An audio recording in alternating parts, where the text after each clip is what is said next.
প্রধানমন্ত্রী তারেক রহমানের নেতৃত্বে নতুন বাংলাদেশের অর্থনীতির পালে কি তবে হাওয়া লাগছে?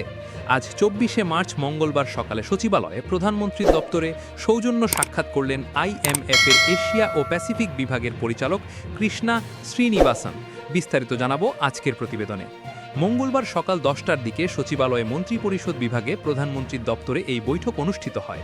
প্রধানমন্ত্রীর ভেরিফাইড ফেসবুক পেজে এই সাক্ষাতের বিষয়টি নিশ্চিত করা হয়েছে। বৈঠকে প্রধানমন্ত্রীর সাথে উপস্থিত ছিলেন অখিত্য রাজনীতিবিদ ও বর্তমান অর্থমন্ত্রী আমির খসরু মাহমুদ চৌধুরী, বিশিষ্ট অর্থনীতিবিদ ও অর্থ উপদেষ্টা রাশেদ আল মাহমুদ তিতুমির এবং অর্থ সচিব ডক্টর মোহাম্মদ খায়রুজ্জামান মজুমদার।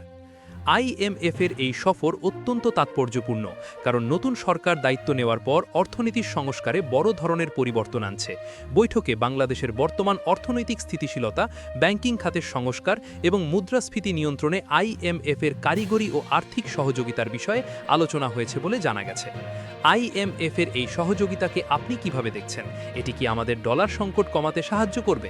কমেন্টে আপনার মতামত জানান। সচিবালয় ও অর্থনীতির সব ব্রেকিং আপডেট সবার আগে পেতে আমাদের চ্যানেলটি এখনই সাবস্ক্রাইব করুন। ধন্যবাদ।